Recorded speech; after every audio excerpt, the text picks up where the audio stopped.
人はいつかそれに名をつけた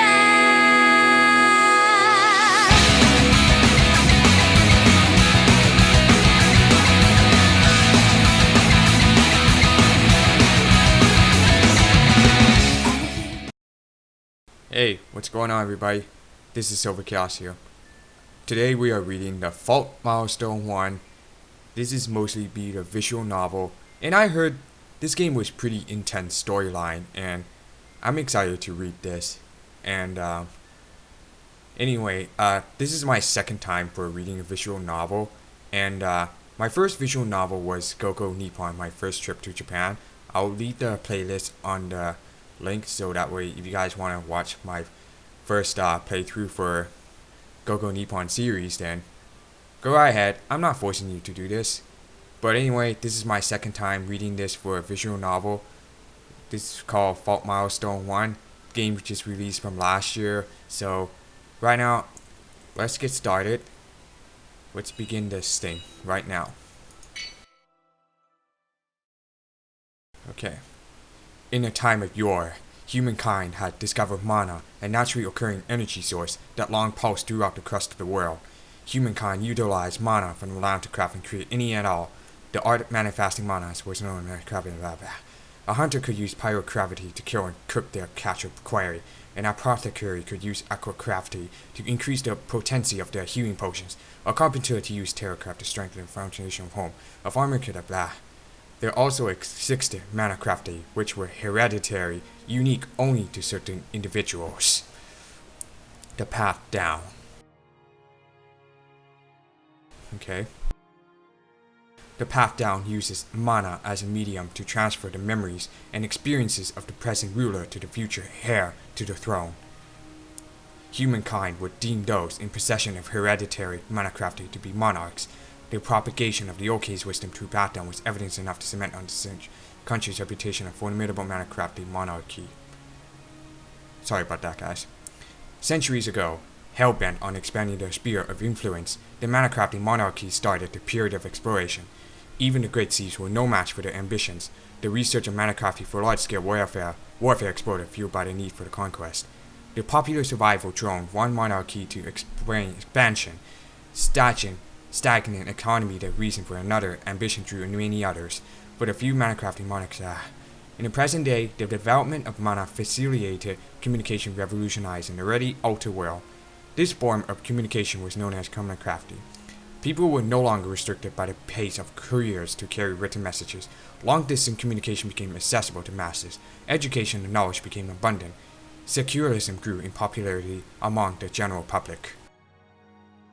Enlightenment was abundant in this new era, ushered forth by Comcrafty. Rughzenhaide, renowned pacifist kingdom of San Ajurda, further prevailed from Comcrafty's convenience for 9 generations. Strategy which would ultimately end peace that was established over 60 years ago. And the blood came out. Well, willkommen to Rughzenhaide. Alright. Makes sense. Sorry about that, guys. Text was just going a little bit too fast and I was too slow to read. Chapter 1. Galvanize. Rughzenhaide Castle, the Great Hall to the Sky Terrace. As sparks shot, and flames spread throughout the Great Hall. A small shadow ascended the spiral staircase to the Sky Terrace. I am the one who's reached the top of the castle first. A girl who appeared no older than a child spearheaded the assault on Rughzenhaide Castle and was the first to arrive at the highest point of its keep, the Sky Terrace. The girl, alert and aware, struck a defensive pose and quickly scanned her surroundings. She held her breath as she surveyed the terrace. Prior to the assault, the girls with party had received intelligence that the Sky Terrace was unguarded, and that the object of their pursuit was secluded in the terrace. Inheritor of the fabled path down, mana crafty and heiress to the throne. Reveal yourself, Princess Alpine Rughzenhaide. You know there's no escaping from this. The girl's shout reverberated throughout the empty terrace. There was no response to the girl's command, but she maintained her guard. Despite her appearance, the girl was an experienced hunter. She moved towards the center of the sky terrace, her short stature producing silent steps precise and without waste. She has to be here, somewhere. With nothing in sight, the girl began to question the credibility of the intel. Doubt overtook her, and she put her hand to her right ear and spoke aloud. Hey Sion, can you hear me? If you can hear me, respond. I guess she's still preoccupied. Our intel was wrong. The target's not here. Nobody's here. The girl relaxed her guard and took a long, deep breath. The girl proceeded further into the sky terrace towards the balcony. There was a solid wood dining table at the center of the balcony, which overlooked the castle town below. A beautiful embroidery was draped over the table. There were several large dining chairs pushed underneath, each constructed from solid wood and handcrafted with impeccable detail. The table and all its amenities were works of art. Every object, from the dining table to decorations strategically placed throughout the sky terrace, screamed of wealth.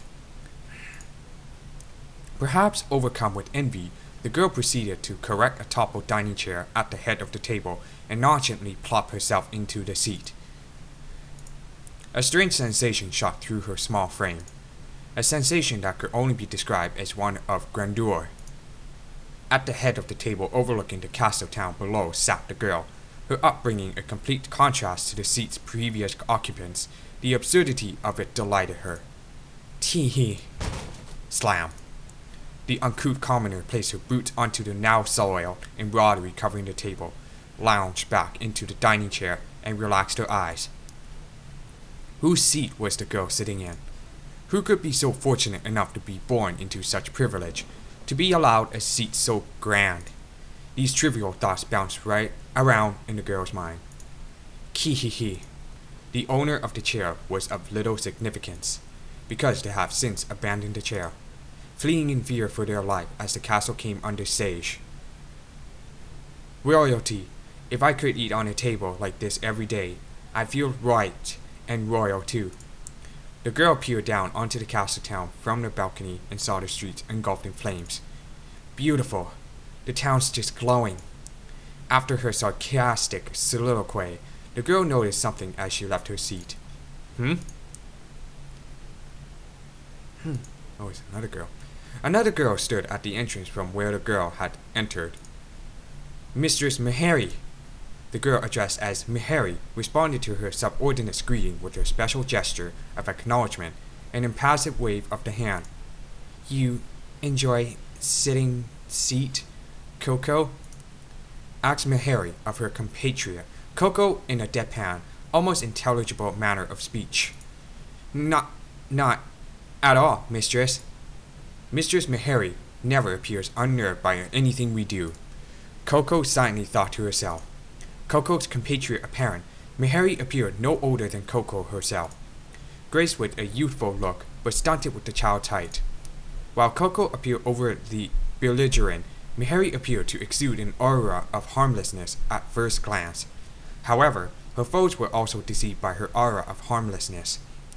The hem of Meharry's cloak was dyed from black to damp crimson with her victim's blood. I'm surprised you made it up here without tearing the hem. Meharry tilted her head at Coco's common puzzle, an ethereal question mark seeming to float over her head. Coco made no sense. Why ruin a good cloak? No reason. No rush. No rush? If you didn't notice, everything's on fire. That's plenty of reason to rush. Thick smoke and the stench of blood polluted the air. Shrieks and explosions echoed throughout Rughzenhaide Castle. Even though Meharry was at the center of the destruction, she was deaf to the orchestra of oblivion in the background. Task near completion. No rush. You do have a point, but Coco was at loss for words, defeated by Meharry's simple retort. Target. Where? Oh, right, the target. Well, she's not here. I guess Sion was misinformed. Sion. Reliable.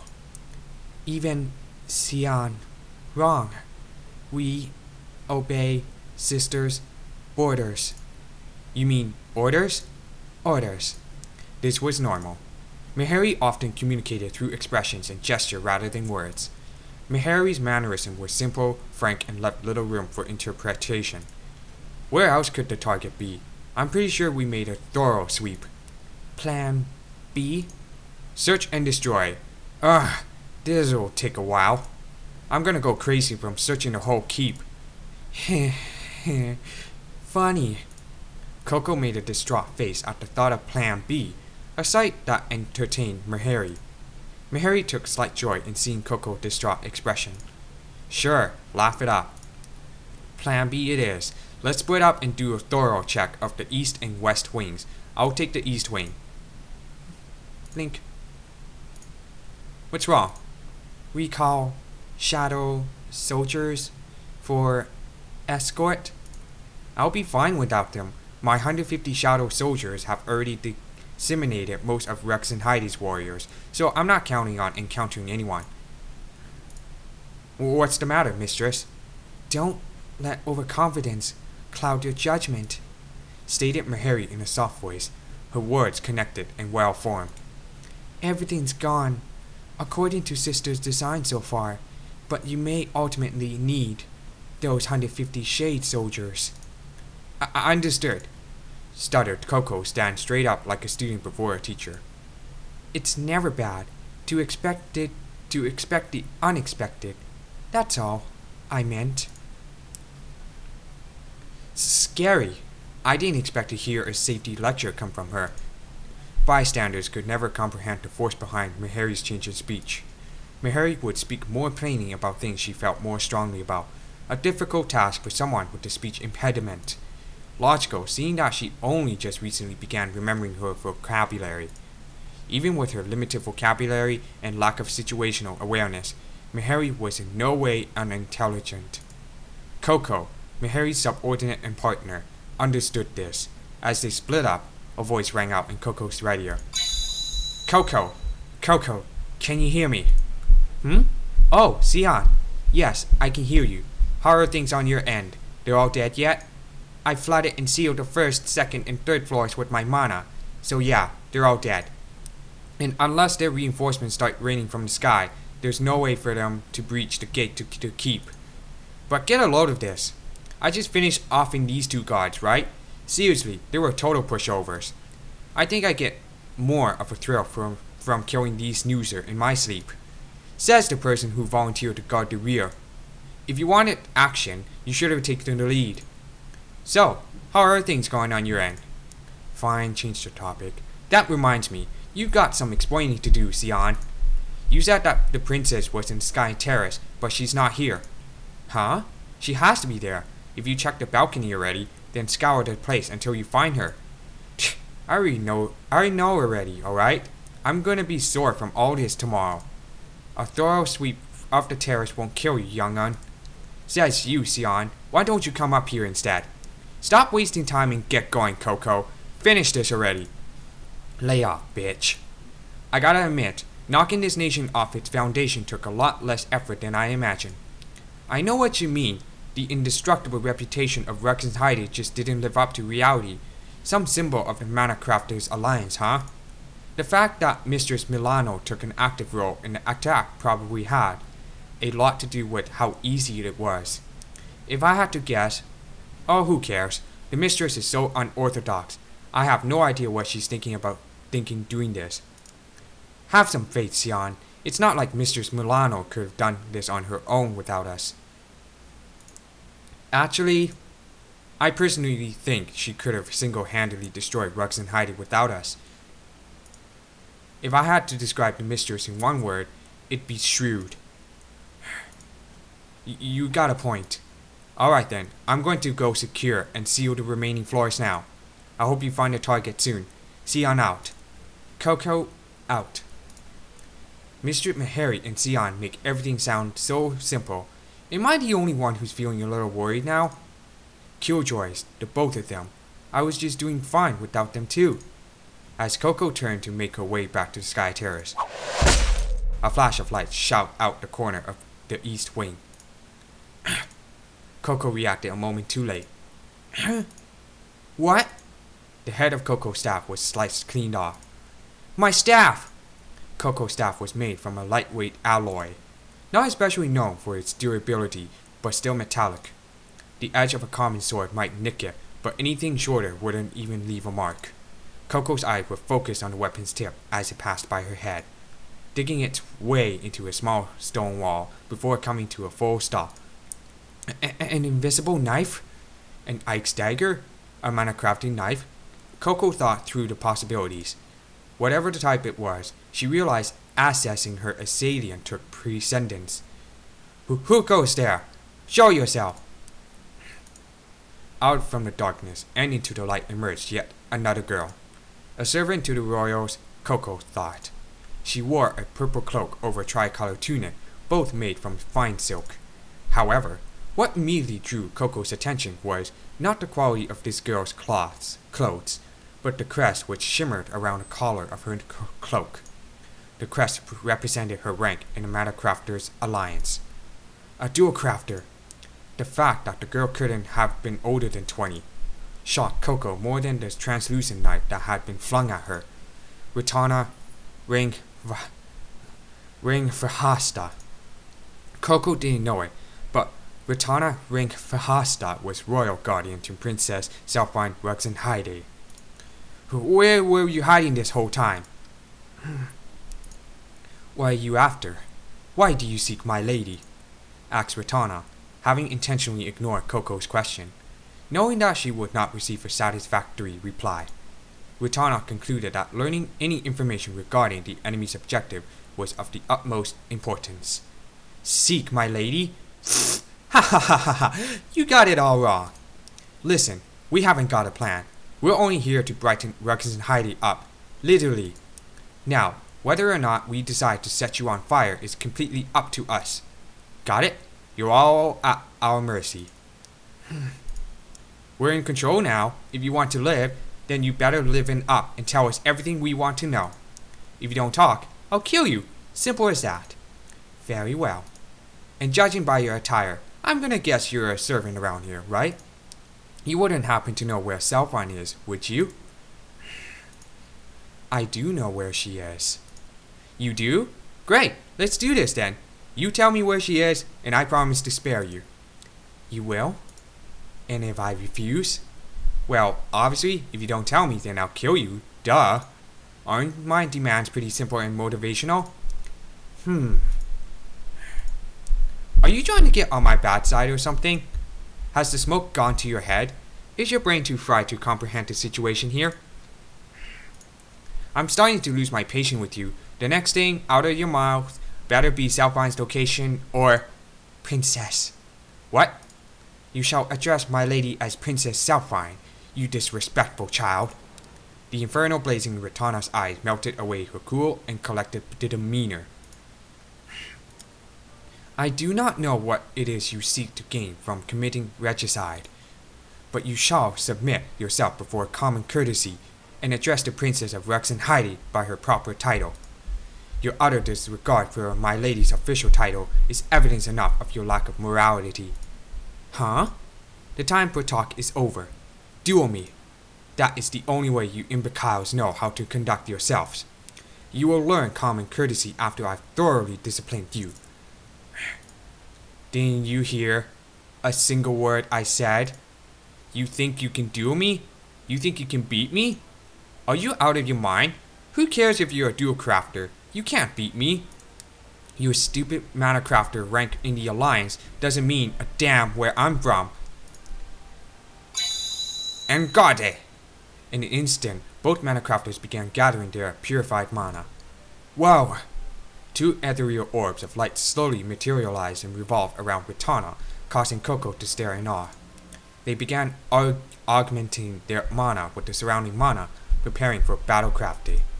Gradually, a torrential mix of colored mana began revolting around Ritana. Ritana had initiated the incantation interval, which gathers together both colored and purified mana. This resulted in an already overwhelming display of her mastery of Pyro and Terra Manacraft Day.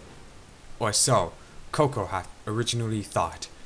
What materialized from Ritana's extravagant display of colored and purified mana was a translucent bladed weapon, which most Pyro and Terra dual crafters can create if they are inclined to melee attacks. You got my hopes up with that pretty light show, and that sword's all you have to show for it? However, it was no ordinary blade.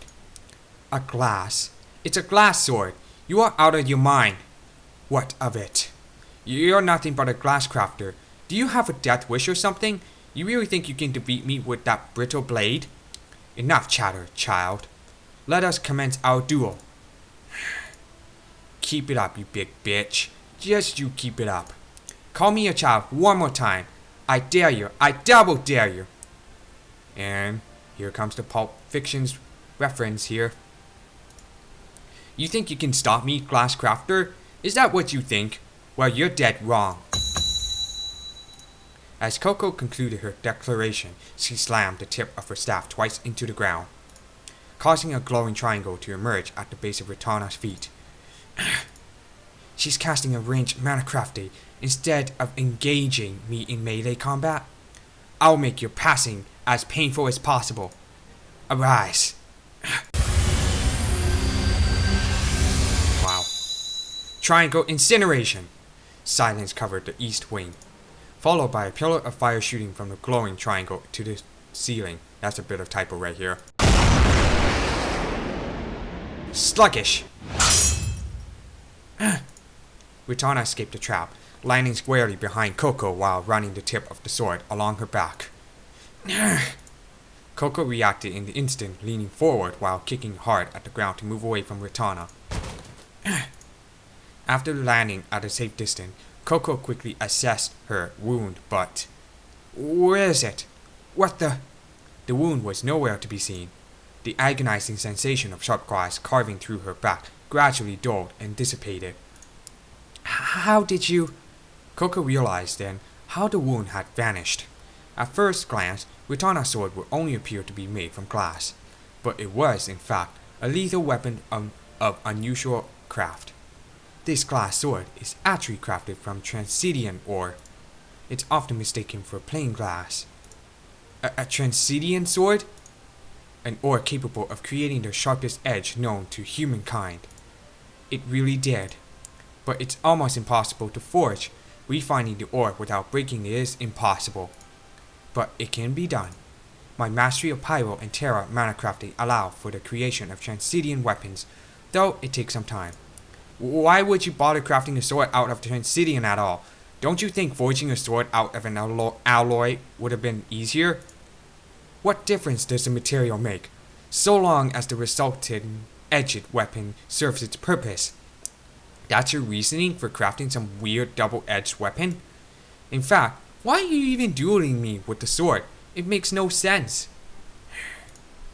You're a little slow on the uptake, aren't you? My Battlecraft A Forte is in melee combat. Ritana leapt in an instant. Coco knew she would be outmatched in melee combat, so she tried to gain distance over Ritana. Arise, my shadow soldiers! Coco slammed the tip of her staff into the ground once more. The shadow from the staff stretched to the nearest wall, from whence shadowy warriors began to emerge. Coco summoned four of her shadow warriors. They quickly surrounded and trapped Ritana, leaving her no room to escape. This girl can summon shadow soldiers? The very same ones that attacked our castle. Be careful, she's a slippery one. Cut her down before she uses that sword on you. And make sure she doesn't come anywhere near me. Coco raised her staff again, spreading a glow wave of mana into the air. The glowing halo of mana wafted towards and encircled the four shadow soldiers. May wisdom of Pyro and Terra craft unbreakable chains! Coco's staff made contact with the ground once more, and the halo of mana materialized into a steel chain. How can she create and manipulate that chain from a distance? I need to seal her movements. With a single stroke of her finger, Coco's shadow soldiers attempted to contain and maim Ritana. Regardless of her entrapment, she continued to bob and weave between the countless swings of the shadow soldiers and Theria's longsword. I've got her now. Coco's steel chain fell over her shadow soldiers, and they used to bind and trap Ritana. Uh-oh. Ha ha ha ha! There's no escape this time. I'm gonna enjoy watching you die. Coco and the shadow soldiers closed in on the now chained Ritana, clasping hands to one another in the shape of a pentagram. And then, arise! Coco's staff and the shadow soldiers' black swords simultaneously struck on the ground at 5 points. From those 5 points, a glowing pentagram formed on the ground where Ritana stood.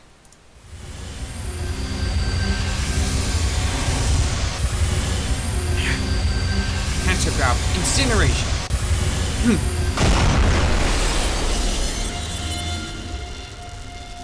Another pillar shot towards the ceiling in a flash. While a triangle was scorched into the stone ceiling from Coco's first attack, this attack punched a pentagram-shaped hole straight through the ceiling, revealing a full moon floating in the night sky. Whoa! I burned that bitch to a crisp. What's the matter with you all? It's time to celebrate? Coco's shadow soldiers had ceased to respond to their master beckoning, throwing Coco into confusion. Wow. Never forget this sensation. For this sensation surpasses that of steel, spoke a voice as Coco's shadow soldiers dispersed. Yet again, Ritana has escaped Coco's trap and made her way around Coco's back. Coco was once more at Ritana's mercy, as she now found herself with the tip of a Transcendian sword pressed against her neck. Even when lightly pressed against the skin, the sensation of flesh being slowly flayed was evident from Coco's grimace. That's not fair. Glass can't cut through steel. It just can't. Something about you doesn't add up. You're skilled in conventional combative manacrafting, but those fairy skills are unsuited for it. Your first attack was powerful enough to scorch stone, and your second attack far surpassed the first, blasting straight through mortar. But the incantation intervals for both manacrafties was too costly. I could have defeated you easily in the time you took. Twice. Thus, your ranged manacrafting was insufficient in the duel that called for range. I don't need your stupid lecture. Argh! Coco clung desperately to her staff, bearing the immense pain of Ritana's Transcendian sword against her neck. Why, when I was so close to achieving our objective, did I encounter this bitch? Very well. Your life is in my hands, but I do not wish to spill your blood.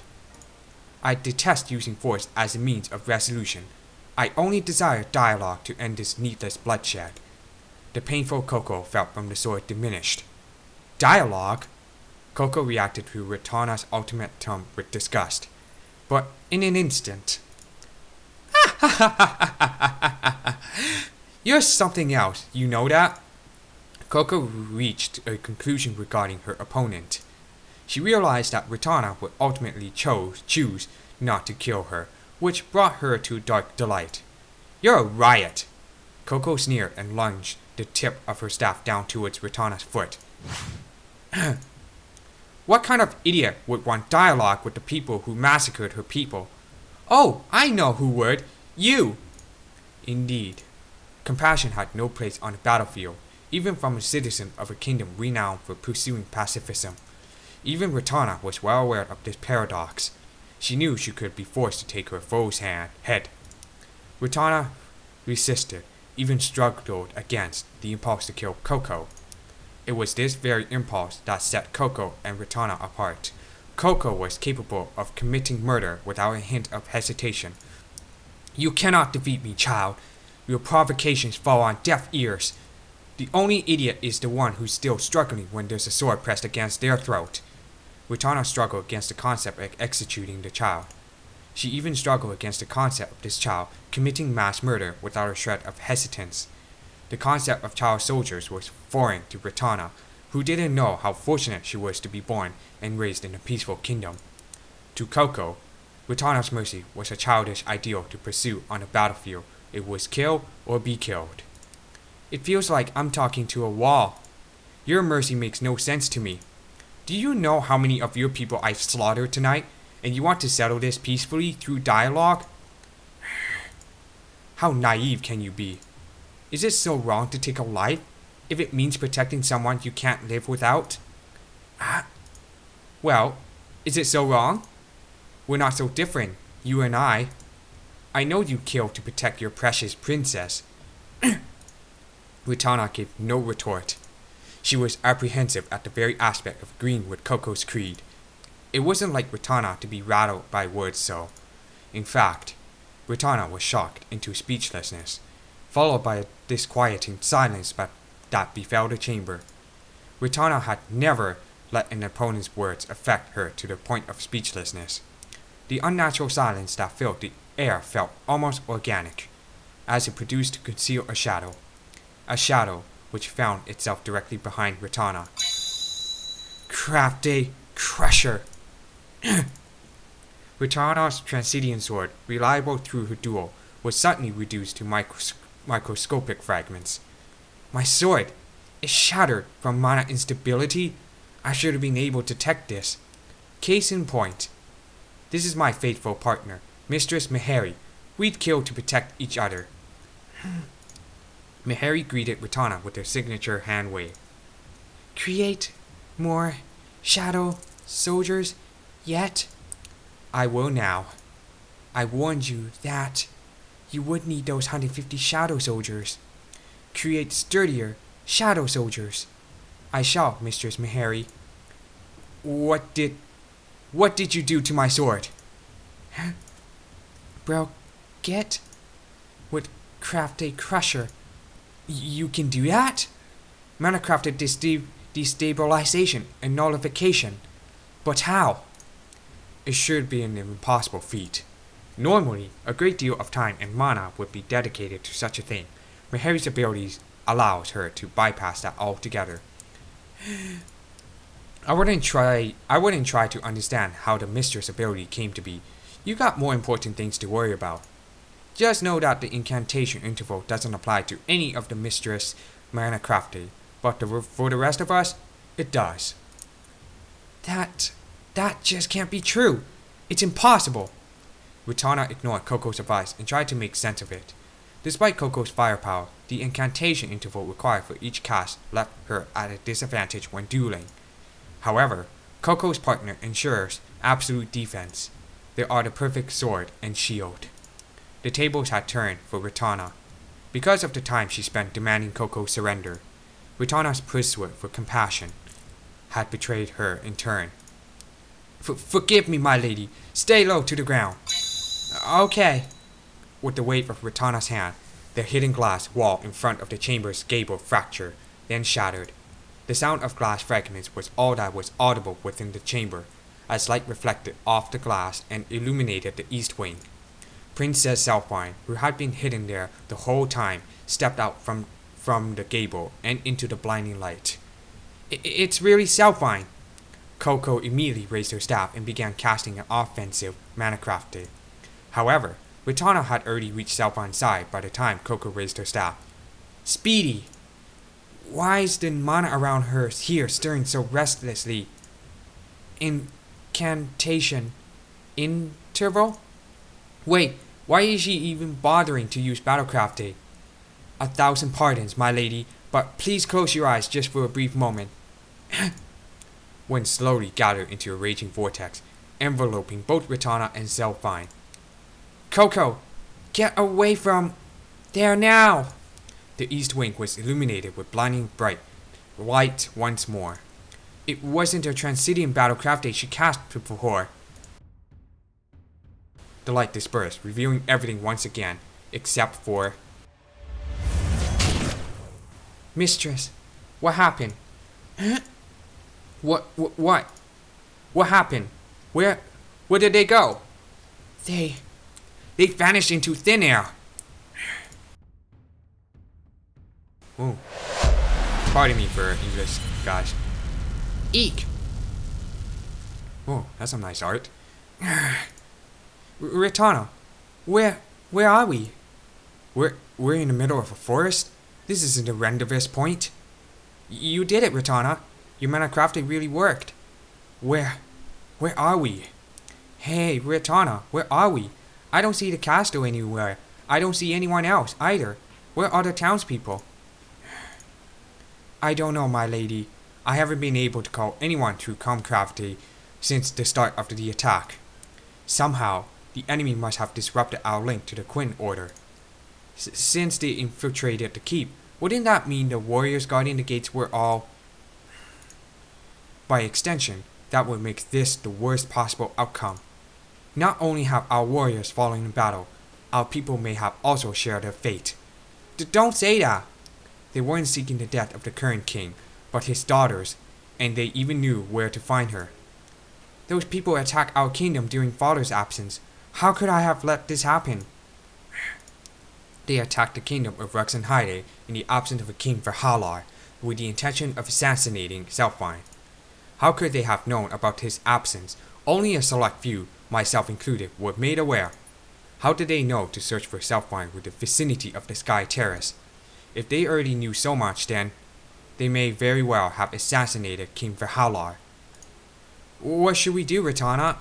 If they disrupted our Comcrafted links, then how will we warn my father? How dare I poison my mind with these baseless thoughts? But how? How could those children coordinate so effective an assault against the Quinn Order within such a short span of time? The only confirmation I have regarding the events of this evening was the enemy's intention to assassinate Selfine. Is it so wrong to take a life, if it means protecting someone you can't live without?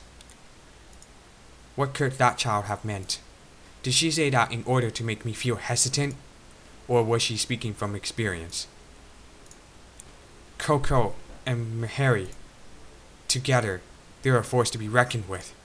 If I had dealt with Coco from the start, I could have at least disabled her when she was alone.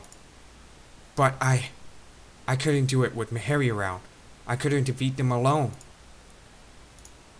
Grr, it's all in the past now. We have more pressing matters to attend to. Hey, are you listening? What should we do? Fret not, my lady. Our first priority is to determine exactly where we are right now. What do you mean, Ritana? You brought us here intentionally, didn't you? How could you not know where we are? Please, Ritana, talk to me. Tell me what's going on. Where are we? Forgive. Ritana, forgive me. Why are you apologizing? There's nothing to... Forgive me, my lady. I have no satisfactory excuse. I had only your safety in mind. I feared that I could not protect you, but moreover, I don't know why we've not reached our intended destination. What? Selfine's mind went blank from the shock of those unexpected words. Ritana was one of the most skilled manacraftes in the kingdom, as well as a role model to the young Selfine. She could only register disbelief at seeing this cool, collected person she'd always admired appearing so helpless. Ritana. Ritana knew her self-abasement would make Selfine anxious, but she was too ashamed to rise. Selfine was stunned speechless. Neither spoke, but they have reached a similar, unspoken consensus. They were far from the kingdom of Rughzenhaide, and thus, the peaceful lives they once led were no more. Henceforth, they would embark on a perilous journey through this new world. Okay. And fades out.